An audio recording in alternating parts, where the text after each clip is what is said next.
আসসালামু আলাইকুম শিক্ষার্থী বন্ধুরা, আশা করি ভালো আছো। জানিত ম্যাথ স্টাডির পক্ষ থেকে সবাইকে স্বাগত জানাচ্ছি।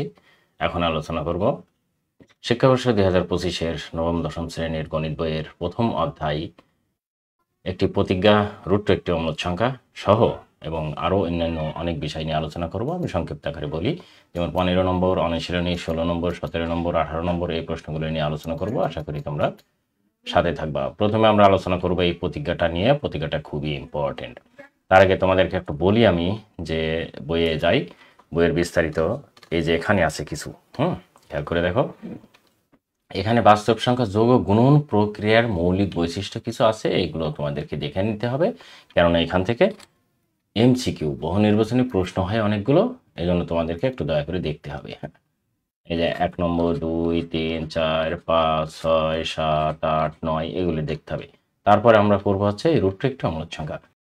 প্রতিজ্ঞা 2 এটি বলছে রুট টু একটি অম্লদ সংখ্যা, এটা আমাদেরকে প্রমাণ করতে হবে। আমাদের পরীক্ষায় যদি এই জাতীয় প্রশ্ন আসে, তবে সেটি এইরকম আসে যে প্রমাণ করো যে রুট টু একটি অম্লদ সংখ্যা। এইরকম প্রশ্ন আসে পরীক্ষায়, অম্লদ সংখ্যা এরকম আসে। এই রুট টুর জায়গায় অনেকগুলো চেঞ্জ হতে পারে, যেমন রুট 2 হতে পারে, রুট 3 হতে পারে, √5 হতে পারে, √7 হতে পারে, √11 হতে পারে, অনেকগুলো হতে পারে। এই প্রশ্নগুলো আসতে পারে। তো আমি এখন আলোচনা করব আপাতত রুট 2 দিয়ে, আর পরবর্তীতে বাকিগুলো তোমরা একই রকম আমি বলে দেবো যে কিভাবে একটা জানলে বাকিগুলো করা যায়। ঠিক আছে, সেগুলো আমি একে একে বলবো। এখন খেয়াল করে দেখো, রুট 2 একটি অম্লদ সংখ্যা। তাহলে এমন দুইটি পরস্পর সহমৌলিক স্বাভাবিক সংখ্যা পি ও কিউ, এখানে বলছে P R Q greater than 1 থাকবে যে রুট 2 সমান পি বাই কিউ হবে। আচ্ছা, যেটা বলছিলাম যে P R Q greater than 1, মানে কিউ গ্রেটার দেন 1 এখানে এইরকম বলেছে যে 1 এর চেয়ে বড় হতে হবে অবশ্যই। আর এখানে রুট 2 সমান ধরে নিয়েছে পি বাই কিউ। খেয়াল করে দেখো, পি বাই কিউ এটি হচ্ছে রুট 2 সমান ধরে নেওয়া হয়েছে। আচ্ছা, এইবারে এই যে রুট 2 একটি মূলদ সংখ্যা প্রথমে আমরা ধরে নিলাম, এটা কিন্তু মনে রাখতে হবে যে রুট 2 একটি মূলদ সংখ্যা ধরে নিলাম, কিন্তু আমাদের প্রমাণ করতে হবে যে রুট 2 একটি অম্লদ সংখ্যা। তাহলে আমরা প্রথমে ধরলাম কি রুট 2 একটি মূলদ সংখ্যা। ঠিক আছে। আচ্ছা, এখন যে 2 সমান P square by Q square বর্গ করে, এই যে এখানে যে সংখ্যাটি এটাকে বর্গ করা হয়েছে, এটাকে বর্গ করলে কি হয়, উভয় পক্ষে এরকম স্কোয়ার হয়। আর উভয় পক্ষে আমরা এরকম স্কোয়ার দিতে পারি, দিলে এখানে 2 হয়ে যাবে, আর এই জায়গাটা হচ্ছে পি স্কোয়ার বাই এখানে কিউ স্কোয়ার। ওকে, আচ্ছা, সেই সংখ্যাটি এখানে লেখা হয়েছে। তারপরে এখানে কি বলছে, আমি এটা কেটে দিলাম যেহেতু এখানে এর পরের লাইন। এবারে যেটা এখানে হয়েছে বর্গ করে, অর্থাৎ 2q, এই জায়গাটা আবার 2q হয়ে গেল, এখানে কিন্তু কিউ ছিল না। এই কিউটা কি করে আসলো, খেয়াল করে দেখো যে এই জায়গাটা আমার এখানে ছিল 2 সমান P square by Q square এরকম আছে। তাহলে এখানে যদি এখন আমরা উভয় পক্ষে কিউ দ্বারা গুণ করি, সেক্ষেত্রে হবে বাম পক্ষে গুণ করলে হবে 2q, আর ডান পক্ষে গুণ করলে হবে কি P square by Q square গুণ কিউ, এটা হবে। তাহলে এই কিউ উপরের একটা আর এখানে আরেকটা কেটে দিলে আর শুধু একটা থাকবে। এখন এখানে যদি কাটাকাটি করে পরিষ্কারভাবে লেখা হয় তাহলে কিউ হয়, এরকম হবে। ঠিক আছে, তাহলে 2q সমান পি স্কোয়ার বাই কিউ, এটা এই যেখানে এটা। ওকে, তারপর এই লাইনের পরে কি করেছে, উভয় পক্ষে কিউ দ্বারা গুণ করে এটা করলো। এখন বলছে স্পষ্টত 2q পূর্ণ সংখ্যা। খেয়াল করো, কিন্তু স্পষ্টত 2q পূর্ণ সংখ্যা। পূর্ণ সংখ্যা কেন হলো এখানে খেয়াল করে দেখো, 1 এর চেয়ে যদি বড় সংখ্যাটি হয়, এই সংখ্যাটি কিউ এর মানটা হচ্ছে 1 এর চেয়ে বড়, 1 এর চেয়ে বড়, এবং তার সাথে যদি 2 গুণ করা যায়, যে কোনো সংখ্যাকে তুমি গুণ করে দেখো সেটা পূর্ণ সংখ্যা হবে। সুতরাং এই জন্য এখানে বলেছে যে 2q হচ্ছে স্পষ্টত পূর্ণ সংখ্যা, কিন্তু পি স্কোয়ার বাই কিউ এটা পূর্ণ সংখ্যা নয়। এখন এই জায়গাটাই ক্যালকুলেশন করে যদি আমরা বিভিন্নভাবে দেখি যে পি স্কোয়ার বাই কিউ, এটা হচ্ছে কি, এই পিটা কিন্তু যে কোনো স্বাভাবিক সংখ্যা, এই যে কোনো স্বাভাবিক সংখ্যাটা, এবং আর কিউ এর মানটা হচ্ছে 1 এর চেয়ে বড় যে কোনো সংখ্যা হতে হবে। তাহলে এই জায়গাটাই ক্যালকুলেশন করলে এটা পূর্ণ সংখ্যা হবে না। যে কোনো মান তুমি যদি বসিয়ে দাও সেটা দশমিক সংখ্যা হবে, তার মানে পূর্ণ সংখ্যা হবে না। খেয়াল করে দেখো, তুমি এটা ক্যালকুলেশন করেই দেখো, পূর্ণ সংখ্যা হবে না। যেমন আমরা পি স্কোয়ার যেমন যে কোনো একটা সংখ্যা দিতে পারি, পি স্কোয়ারের মান যদি আমরা যদি 2 দিই তাহলে এখানে স্কোয়ার করলে হয় 4, আর নিচেরটা যেহেতু এখানে কিউটা বলছে 1-এর চেয়ে বড় যে কোনো সংখ্যা দিলে এটা ক্যালকুলেশন করলে পূর্ণ সংখ্যা হবে না। এটা তোমার ইচ্ছে মতো সংখ্যাটা বসালেই তো হবে না, এটা হচ্ছে সহমৌলিক সংখ্যা হতে হবে। বুঝতে পেরেছ? এখন সহমৌলিক সংখ্যাটা আবার কি? এখানে বলছে পূর্ণ সংখ্যা নয়, কারণ পি ও কিউ স্বাভাবিক সংখ্যা। এখন স্বাভাবিক সংখ্যাটা কি? পি একটি সংখ্যা আমরা ধরে নিলাম যে 9, আর কিউ একটি সংখ্যা 8। এখন পি ও কিউ স্বাভাবিক সংখ্যাটা, এই সহমৌলিক সংখ্যাটা কি সেটা আমরা বলছি। তাহলে এই জায়গাটায় এর যদি গুণনীয়কগুলো বের করি পি এর, তাহলে হয় 9, পি এর সংখ্যা 9টা ধরেছি, 9-এর গুণনীয়ক সংখ্যাগুলো হবে হচ্ছে 1, 3, 9, আর 8 এর গুণনীয়ক সংখ্যাগুলো যদি আমরা ক্যালকুলেশন করে ধরি তাহলে 8টি হবে হচ্ছে 1, 2, 4, 8। ওকে, এগুলোর সংখ্যা হলো। এখন আমরা নিশ্চয়ই বুঝতে পারছি যে 1, 3, 9 এবং 1, 2, 4 এর ভিতরে কোনো মিল নেই। সে মিলটা নেই কিভাবে? আমরা একটু যদি নিচে ক্যালকুলেশন করে বলি যে 1, 3, 9 এটা, আর তার নিচে হচ্ছে 1, 2, 4, 8 এটা হলো। এই দুইটার ভিতরে কি গুণনীয়কের কোনো মিল আছে? নেই। এক তো প্রত্যেকটা সংখ্যারই গুণনীয়ক মিল থাকে, এই জন্য একটা বাদে দেখো আর কোনো গুণনীয়কের মিল নেই। যদি এভাবে মিল না থাকে তাহলে সেটি হবে সহমৌলিক সংখ্যা। তার মানে আমরা এখানে বলতে পারি 8 ও 9 এই দুইটি সংখ্যা হচ্ছে সহমৌলিক সংখ্যা। এবং এই জাতীয় সংখ্যা যখন হবে তখন এই P square by Q square তুমি গুণ করে দেখো, পি স্কোয়ার বাই কিউ কখনোই পূর্ণ সংখ্যা হবে না। এটা ক্যালকুলেশন করে তুমি দেখতে পারো। ওকে, এখন আমরা এই জায়গাটায় যেটি বলছে পি ও কিউ স্বাভাবিক সংখ্যাটা আমরা বুঝেছি কি অবশ্যই, এবং পরস্পর সহমৌলিক, এবং কিউ এর মানটা 1-এর চেয়ে বড় হতে হবে, এবং স্বাভাবিক সংখ্যা পরস্পর সহমৌলিক সংখ্যাটি কি সেটিও কিন্তু আমরা বুঝেছি। ওকে, এবারে আমরা পরবর্তী লাইনে যেতে পারি। কি বলছে? 2q এবং পি স্কোয়ার বাই কিউ সমান হতে পারে না। আচ্ছা, যখন একটা পূর্ণ সংখ্যা এবং আরেকটা হচ্ছে পূর্ণ সংখ্যা নয়, তাহলে দুটি সংখ্যা কখনো সমান হতে পারে না, মানে সমান হবে না।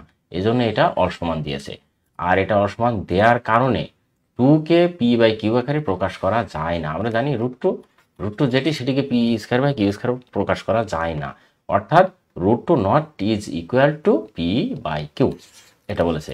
আর তার মানে কি? √2 একটি পি বাই কিউ আকারে সাজানো যায় না, মানে কি? মানে মূলদ আকারে সাজানো যায় না। আমরা জানি যে সংখ্যাকে পি বাই কিউ আকারে সাজানো যায় সেটি হচ্ছে মূলদ সংখ্যা, আর যেটি যায় না সেটি হচ্ছে অমূলদ সংখ্যা। তাহলে এটা যখন গেল না, আমরা এই যে পূর্ণ সংখ্যা আকারে প্রকাশ করতে পারলাম না √2 তো যায় না, সেই ক্ষেত্রে এটা হচ্ছে অসমান, P by Q not is equal to এই √2। ওকে, অর্থাৎ √2 একটি অমূলদ সংখ্যা, এটা আমরা প্রকাশ করে ফেললাম। পরবর্তী অঙ্কে চলে যেতে পারি।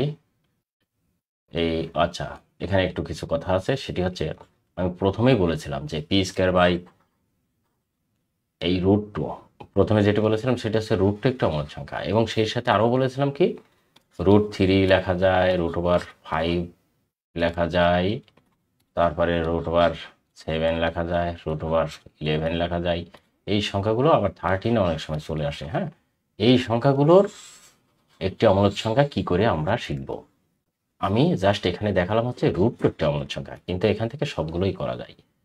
একটা জিনিস মনে রাখতে হবে শুধু কি, এই যে এখানে √2 সমান পি বাই কিউ ধরা হয়েছে, এই জায়গাটায় যে সংখ্যা তোমাকে প্রমাণ করতে হবে সেইটাই জাস্ট এখানে এই √2 জায়গায় √3 দিয়ে দেবা, পি বাই কিউ একই রকম হয়ে যাবে। আবার এখানে √5 দিয়ে দিবা, এখানে √7 দিয়ে দিবা। তাহলে এইভাবে যেটাই তোমাকে বলে না কেন প্রমাণ করতে যে √2 একটা অমূলদ সংখ্যা অথবা √5 একটা অমূলদ সংখ্যা, যেটা বলবে সেটা দিয়ে পি বাই কিউ তুমি এটা ধরে নিবা, ধরে নিলে অঙ্ক হয়ে যাবে। এবং এখানে যেভাবে করেছি আমি সেভাবে করলে অঙ্কটি হয়ে যাবে। ঠিক আছে, আশা করি এটি বুঝতে পেরেছো। আচ্ছা, এবারে দেখো আমরা এবারে ইয়েতে যাই, বইয়ে যাই। এরপরে কি আছে? আচ্ছা, এখানে বইয়ে পরবর্তীতে আছে একটি কাজ আছে, এই কাজটা কিন্তু ইম্পর্টেন্ট কাজ আছে। প্রমাণ করো যে √3 একটি অমূলদ সংখ্যা। এই যে একই রকম, হ্যাঁ, উপরেরটাই একই রকম তুমি করতে পারো। তারপর আমরা অন্য অঙ্কে চলে যাব, যেসব অঙ্কগুলো এমসিকিউ খুবই ইম্পর্টেন্ট এবং খুব আসে সেগুলিতে চলে যাব। আচ্ছা, আমরা যদি এখানে যাই, খেয়াল করে দেখো কোথায় এখানে পরের পৃষ্ঠায় যাই, যেমন এখানে যোগ করো বলছে। হুম, এই যোগ করার আগে কিছু অঙ্ক একটু করতে হবে আমাদের। যোগ করার আগে একটা অঙ্কে যাই। এখানে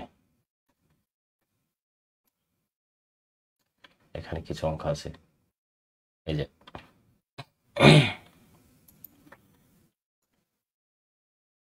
খেয়াল করো, এই যে এই জায়গাটাই কত নম্বর আছে, 12 নম্বর অঙ্ক। বলছে আবৃত্ত দশমিক ভগ্নাংশে প্রকাশ করো। এই জাতীয় অঙ্কগুলো কিন্তু পরীক্ষায় আসে, সেজন্য এগুলো এমসিকিউ আকারে এজন্য করতে হবে। এখানে 1/6 আছে, আবৃত্ত দশমিক ভগ্নাংশ বলতে 1/6 এখানে দেওয়া আছে। 1/6-কে তোমাকে ক্যালকুলেটর ব্যবহার করে অঙ্ক করতে হবে। এখন যদি তুমি ক্যালকুলেটর ব্যবহার করো, আমি ক্যালকুলেটর ব্যবহার করে দেখি 1-কে 6 দ্বারা ভাগ করলে কি হয়। ক্যালকুলেটরে চলে গেলাম, এখানে আমি লিখব 1/6, তাহলে এর একটি মান আসবে। মান আসলে 1.66666। হ্যাঁ, যেখানে আসলাম সেখানে চলে যাই। এটা আসলো হচ্ছে, আচ্ছা একটা যদি, আচ্ছা এটা আসলো হচ্ছে 0.1666 ডট ডট ডট ডট এভাবে আছে। এটাকে যদি সংক্ষিপ্ত আকারে লেখা হয় তাহলে সেটা এভাবে লেখা হয় 0.16 পৌনঃপুনিক।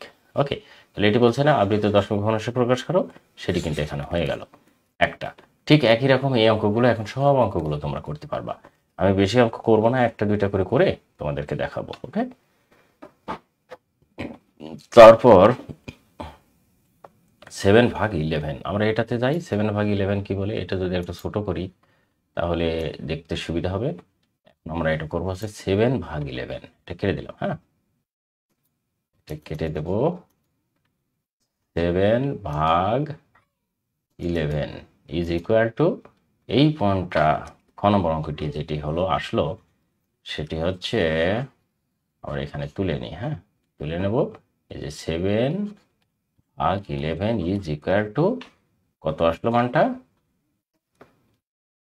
0.636363 সবগুলো, মানে 0.636363 এভাবে ডট ডট করে আসছে। তাহলে এই জায়গাটা আমরা লিখতে পারি 0.63 পৌনঃপুনিক, দুটাতেই পৌনঃপুনিক হয়ে গেল এই অঙ্কটাও। ঠিক আছে, এভাবে অঙ্কগুলো সবগুলোই তুমি করতে পারো, কোনো সমস্যা হবে না।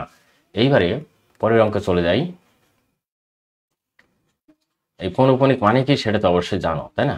এই জন্য বেশি কিছু বলছি না, কারণ এর আগে আমার আর অনেকগুলো ক্লাস আছে এই বাস্তব সংখ্যার, সেগুলো তোমাদের দেখার অবশ্যই আমন্ত্রণ রইল। ওইগুলো দেখলে তারপরের ক্লাস যদি এটি করো তাহলে সুবিধা হয়ে যাবে। এবারে 13 নম্বর অঙ্কটি দেখো, বলছে সাধারণ ভগ্নাংশে প্রকাশ করতে। এখানে আছে হচ্ছে পৌনঃপুনিক দেওয়া আছে, এখন সাধারণভাবে তোমাকে প্রকাশ করতে বলছে। 0.2 পৌনঃপুনিক আছে, এখন এটা তোমাকে সাধারণভাবে করতে হবে। সাধারণভাবে করলে কি হয়, আমরা জানি যে এই 2 ওপরে লিখতে হবে এবং পৌনঃপুনিক মানে 9। এখন বলছে এটা কি সাধারণ ভগ্নাংশ প্রকাশ করতে না? আমরা জানি ভগ্নাংশ কি, p/q আকার, এটি হচ্ছে একটি ভগ্নাংশ, ছোট ছোট অংশ যার হর এবং লব থাকে। তাহলে এটি কিন্তু একটা সাধারণ ভগ্নাংশ হয়ে গেল। এবারে খ নম্বরটা যদি আমাদের প্রকাশ করতে হয়, দেখো এখানে 0.35 দুটাতেই পৌনঃপুনিক আছে। হ্যাঁ, এটা প্রকাশ করি তাহলে 35 বাই এই দুইটা পৌনঃপুনিক অর্থ আছে 9। এখন এটাই হচ্ছে, আর কাটাকাটি আমার মনে হয় যায় না, সুতরাং এটি হচ্ছে ভগ্নাংশ আকার। ঠিক একই রকম এই অঙ্কটা কিন্তু একটু কঠিন, এই অঙ্কটা আমরা করে দিচ্ছি। কঠিন হওয়ার কারণটাও বলি, 0.13 পৌনঃপুনিক আছে। এই অঙ্কটা ঠিক এইরকম হবে যে 13 আবার একে 1 বিয়োগ করতে হবে। বিয়োগ করতে হবে কেন, এই যে এখানে আছে দশমিক, আমি যদি একটু বড় করি, বড় করলে আবার দেখা যাচ্ছে না, এই যে দশমিক আছে, দশমিক এবং পৌনঃপুনিকের মাঝখানে যে একটা সংখ্যা থাকে, সরি মানে পৌনঃপুনিকের বাম পাশের সংখ্যা যা থাকবে তা বিয়োগ করতে হবে। তাহলে 1 আছে, এরপরে পৌনঃপুনিকের 1টা বিয়োগ করা হলো। আর এই পৌনঃপুনিকের জন্য একটা 9, আর পৌনঃপুনিক এবং দশমিকের মাঝখানে যে একটা সংখ্যা থাকবে সেখানে 0 লিখতে হবে। আমার এখানে একটা আছে, একটা 0 লিখলাম। তার মানে এটা ক্যালকুলেশন করলে হয় 12/90। এখন এটা কাটাকাটি করলে অবশ্যই এর একটা মান আসে। যদি 6 দ্বারা কাটা হয় তাহলে এটা হচ্ছে 6 দ্বারা কাটলে হয় 2, আর 6 দ্বারা কাটলে হয় 15, সুতরাং এটি উত্তর হচ্ছে 15। ওকে, এই তার মানেটা হচ্ছে এখন উত্তর হয়ে গেল 2/15, এটি একটি ভগ্নাংশ আকার। এখানে যে বলছে না ভগ্নাংশ আকারে প্রকাশ করতে, এটি একটি ভগ্নাংশ আকার। ওকে, একই অনুরূপভাবে তোমরা এখন এই যে ঘ নম্বরটা এবং ও নম্বর অঙ্কগুলো করে ফেলতে পারবা। এখন এই জায়গাটা বলছে সদৃশ আবৃত দশমিক ভগ্নাংশে প্রকাশ করো। সদৃশ আবৃত দশমিক ভগ্নাংশগুলো খুবই ইম্পর্টেন্ট, বিশেষ করে তোমাদের জন্য এই অঙ্কগুলো কিন্তু করা প্রয়োজন, করতে হবে। আমি একটু দেখাই এই অঙ্কটা, একটা অঙ্ক দেখাবো, দেখালে কিন্তু তোমরা বুঝতে পারবো। অঙ্কটি এখানে আছে, আমরা 8 নম্বর অঙ্কে চলে যাব। এই যে 8 নম্বর অঙ্ক, এই অঙ্কটা যদি তোমাদের দেখাতে পারি, বোঝাতে পারি, তাহলে সব ক্লিয়ার হয়ে যাবে। এই সদৃশ আবৃত দশমিক ভগ্নাংশে আসলে প্রকাশ করার নিয়মটা।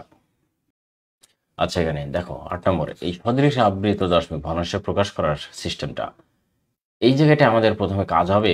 এখানে কিন্তু যা লেখা আছে আমি সেটাই বলছি, হ্যাঁ। এখানে প্রথমে আমাদের কাজ হবে পৌনঃপুনিক কয়টা আছে সেটা বের করে নেওয়া। পৌনঃপুনিক কয়টা আছে আগে আমরা বের করে নিই। এখানে পৌনঃপুনিক প্রথম রাশিতে পৌনঃপুনিক আছে একটা, এখানে লিখে নিলাম। তারপরে এখানে আছে 2টি, এখানে লিখে নিলাম। তারপরে এখানে আছে 1 2 3। এখানে মনে রাখো, দেখো 4-এর উপরে পৌনঃপুনিক আছে, আবার এখানে পৌনঃপুনিক আছে 3-এর উপরে, আর মাঝখানে নেই। তার মানে মাঝখানেগুলো লেখা লাগে না, লাস্টের দুইটাতে লিখলেই হয়। যেমন একটা যদি লিখি 6.6666, দেখো প্রত্যেকটাতে এর পৌনঃপুনিক যদি থাকে, প্রত্যেকটাতে লেখা লাগবে না, এই লাস্টেরটা লিখলে বুঝে নিতে হবে যে সবগুলোতে পৌনঃপুনিক আছে। ওকে, এইভাবে এখানে পৌনঃপুনিক আছে 3টি। এখন সবগুলো পৌনঃপুনিক যে সারিগুলো লিখলাম আমরা 1 2 3, এই 3টির সংখ্যার লসাগু আমাদেরকে বের করতে হবে। এই 3টির সংখ্যার লসাগু কি? 1 2 এবং 3-এর লসাগু হচ্ছে 6। তার মানে প্রত্যেকটাতে আমাদের পৌনঃপুনিক সংখ্যা হবে 6টি। মনে রাখতে হবে পৌনঃপুনিক সংখ্যা হবে 6টি। একটা জিনিস আমরা পাইলাম যে আমাদের প্রত্যেকটাতে পৌনঃপুনিক হবে 6টি। আরেকটা জিনিস মনে রাখতে হবে যে দশমিক এবং পৌনঃপুনিক এর মাঝখানে কয়টি সর্বোচ্চ সংখ্যা আছে। খেয়াল করে দেখো, এখানে দশমিক এবং পৌনঃপুনিকের মাঝখানে এখানে প্রথমে কোনো সংখ্যা নেই, তারপরে এখানে আছে একটা, তারপরে এখানে আছে 2টা। এই যে সর্বোচ্চটা আছে প্রত্যেকটাতে 2টা করে ফাঁকা থাকবে পৌনঃপুনিক। তার মানে আমরা 2টা জিনিস যেটা আমাদের প্রয়োজন সদৃশ করার জন্য, সেটা হচ্ছে একটা প্রত্যেকটাতে পৌনঃপুনিক কয়টা হবে, আর একটা হচ্ছে প্রত্যেকটাতে ফাঁকা ঘর, পৌনঃপুনিক এবং দশমিকের মাঝখানে ফাঁকা ঘর কয়টা হবে, এই 2টা। এখন আমরা সেটাই করব। এখানে প্রথমটা কি আছে? 5.06 পৌনঃপুনিক আছে। তাহলে আমাদের মনে আছে তো 6টি প্রত্যেকটাতে দশমিক হবে এবং ফাঁকা ঘরে থাকবে আছে 2টা। তাহলে এই জায়গাটা আমরা লিখব 5.66, 2টি ফাঁকা। এবারে 6 পৌনঃপুনিক, 6 6 6 6 6 পৌনঃপুনিক, 1 2 3 4 5 6, প্রথমটা হয়ে গেল। মনে রাখতে হবে 2টা ফাঁকা এবং 6টা পৌনঃপুনিক। এবার পরেরটা লিখি 7 পয়েন্ট, আমি আরেকটু দূরে যাই, 7.35 এরকম আছে। 3 এবং 4-এ পৌনঃপুনিক আছে। এইটাতে আমরা কি করব? 7 পয়েন্ট, খেয়াল করে দেখো 2টি ফাঁকা হবে, তার মানে 3 4 ফাঁকা হবে, কিন্তু আমার পৌনঃপুনিক আছে 4 আর 5, তার মানে আমি এখানে লিখব 5। এবার এখানে পৌনঃপুনিক, আবার এখানে 4, এখানে 5, এখানে 4, এখানে 5, এখানে 4, এই পর্যন্ত আমার সংখ্যা হবে। এটা মাথায় রাখতে হবে। তার মানে 2 নম্বরটা আমাদের এরকম হয়ে গেল। এবার আমরা 3 নম্বরটা যাব হচ্ছে 10 পয়েন্ট, এখানে আছে 7 8, তারপরে 4 2 3, এই 4 এবং 3-তে পৌনঃপুনিক আছে। এটা যা আছে আমরা তাই লিখে দেবো, শুধু পৌনঃপুনিকটা 6টা লিখবো হচ্ছে 10.423, 2টা ফাঁকা রাখলাম। এবার আবার কি লিখবো? 4 2 3, আবার লিখবো কি 4 2, তাহলে কত 1 2 3 4 5 6টা হলো। এই যে পৌনঃপুনিক হয়েছে। আমাদের যেটি চাচ্ছিল যে প্রত্যেকটাই পৌনঃপুনিক হবে 6টি করে, প্রত্যেকটা পৌনঃপুনিক 6টা আমরা অলরেডি লিখে ফেলেছি, এবং পৌনঃপুনিক ও দশমিকের মাঝখানে সর্বোচ্চ 2টা করে ফাঁকা থাকবে, 2টা করে ফাঁকাও লিখে ফেলেছি।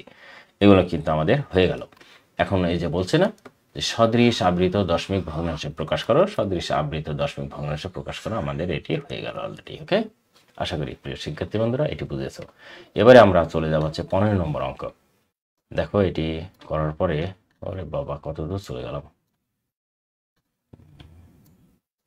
আচ্ছা, আমরা এইবারে চলে যাব 15 নম্বরে, এই অঙ্ক করব। 15 নম্বরে ক নম্বর কি বলছে? ক নম্বরটা বলছে যোগ করো। এখানে 2টি সংখ্যা দেওয়া হচ্ছে, এটা যোগ করতে হবে। তার মানে আমরা প্রথম সংখ্যাটি আগে তুলে নেই, হ্যাঁ, অঙ্কটি আগে তুলে নেই, প্লাস 0.134, এটা দেওয়া আছে। এটা এখন আমরা ক্যালকুলেশন করব। এটা ক্যালকুলেশন করলে এরকম হয় 4 5 মাইনাস শুধু 4, এর আগে যেটি বললাম। এবারে 90। এটা কি করে হলো? 4 5 লিখলাম এবং এই পৌনঃপুনিকের বাম পাশে যত সংখ্যা আছে সব বিয়োগ করতে হবে। আছেই শুধু 4, সেজন্য 4 বিয়োগ করলাম। আর পৌনঃপুনিকের জন্য 9, আর পৌনঃপুনিক এবং দশমিকের মাঝখানে যে কয়টা সংখ্যা থাকে সেটা শূন্য হয়। একটা সংখ্যা আছে, একটা শূন্য বসিয়ে দিলাম। এবারে দেখো এই জায়গাটায় কি কয়, আমরা একটু বড় করলে কি হয় দেখি তো অবস্থাটা। তারপরেটা এখানে কি করব, এই জায়গাটায় 1 3 4 বিয়োগ 1 বাই এখানে লিখবো আছে 9 9, কেননা দুইটা এই যে দুইটা সংখ্যা আছে। ওকে, এবারে আমরা এখানে ক্যালকুলেশন করব। খেয়াল করে দেখো, ক্যালকুলেশন করলে এটা হয় হচ্ছে 41/90 আর যোগ এটা হয় হচ্ছে 99/133। এখন এটা আমাদেরকে ক্যালকুলেশন করতে হবে। এবারে এটা ক্যালকুলেশন করলে 90 এবং 99 এর লসাগু করতে হবে আমাদের, কেননা এটা যোগ আছে। 90 এবং 99 লসাগু কত হয় দেখি, 99। এটাকে যদি আমরা 3 দ্বারা ভাগ করি তাহলে 3 10 90, এই 3 3 90, আর এটা হবে হচ্ছে 3 3। এখন খেয়াল করে দেখো আর কি যায়, আরও যায়। আবার 3 দ্বারা যদি দেওয়া যায় 10 এবং এখানে 11, এটা হলো। এখন আর ভাগ যায় না, তার মানে এগুলো সব আমাদেরকে গুণ করে দিতে হবে। গুণ করলে 3 3 9, 9 10 90, 90কে খেয়াল করো 90কে 11 দ্বারা গুণ করলে হয় 0 90, আবার 0 9 0 90।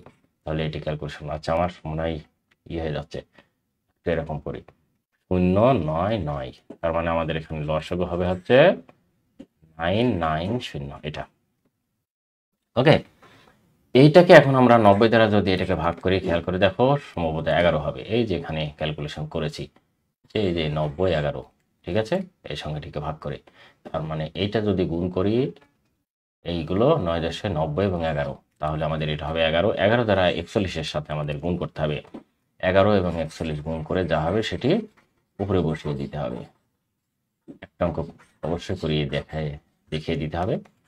এখানে কত, এটা দ্বারা ভাগ হলে 11, তাহলে 41 এবং 11 যদি গুণ করা যায় সেক্ষেত্রে 11 41 0 আবার হচ্ছে 41।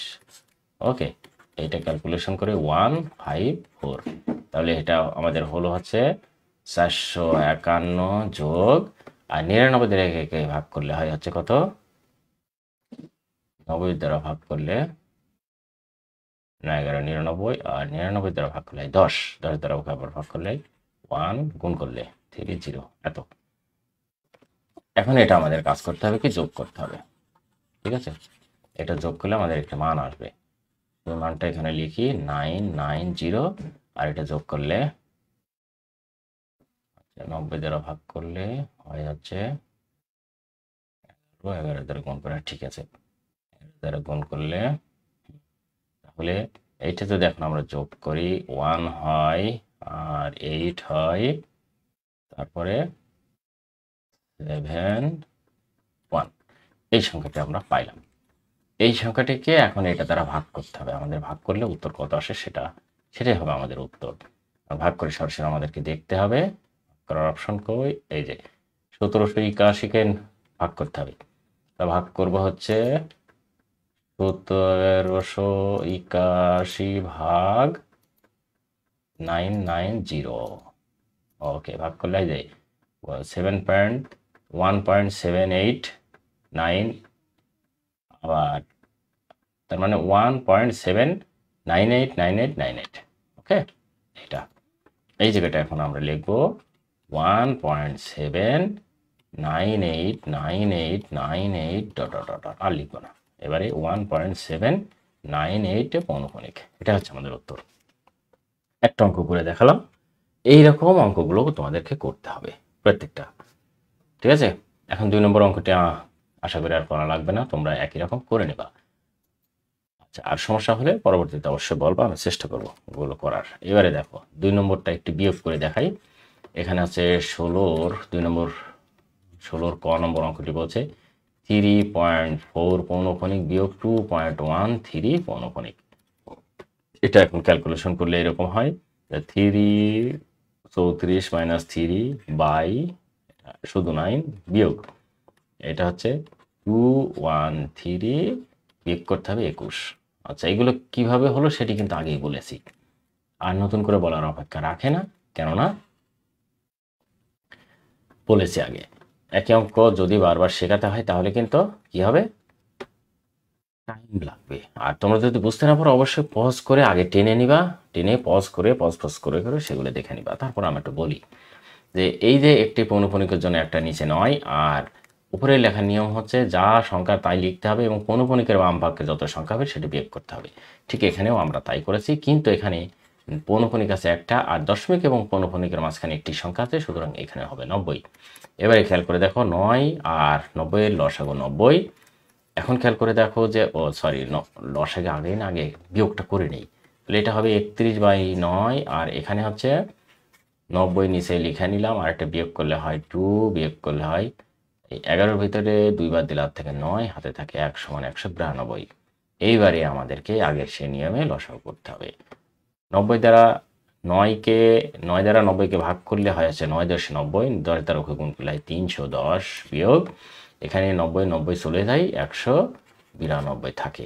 এবারে এটি ক্যালকুলেশন আমাদের পরের লাইনটা করতে হবে, সেটা হচ্ছে নিচে 90 লিখলাম, আর এটা বিয়োগ করলে কত হয় 8, হাতে থাকে 1 সমান 9, এবারে 2 আর হাতে থাকে না, তার মানে এত হলো। এখন এই সংখ্যাটি যদি ভাগ করে যা হবে সেটি হবে আমাদের উত্তর। আশা করি এটি মনে হয় আর বলা লাগবে না, কেননা এটি তোমরা অবশ্যই পারবা। 28/90 এটা আমাদেরকে ক্যালকুলেটর করতে হবে। আমরা যদি ক্যালকুলেটর করি তাহলে এরকম হয় 28/90 ইজ ইকুয়াল টু কত, 3.111। ঠিক আছে, তাহলে এখানে আমরা লিখতে পারি কত, 0.31111 ডট ডট ডট, পরের লাইনটা লিখবে এরকম 0.31 পৌনঃপুনিক। ওকে, এটা হচ্ছে একটি অঙ্ক ছিল বিয়োগ, এটা কিন্তু আমরা করে দিলাম। এখন পরবর্তী অঙ্ক আবার কি আছে, এখানে বলছে গুণ করো। খেয়াল করে দেখো 17 নম্বর গুণ একটা অঙ্ক করে দেই। এখানে একটু বাড়িয়ে নিলাম আর একটু বাড়িয়ে নিলাম।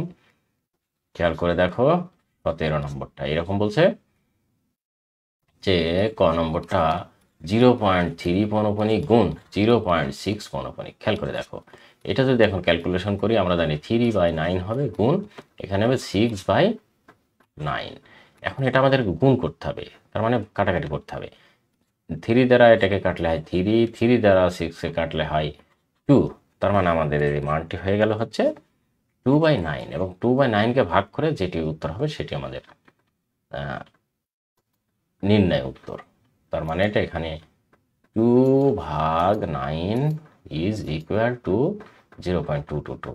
তার মানে এটা আমরা লিখতে পারি এরকম যে 0.222 ডট ডট ডট ডট সমান এটা লিখবো 0.2 পৌনঃপুনিক, এটা উত্তর।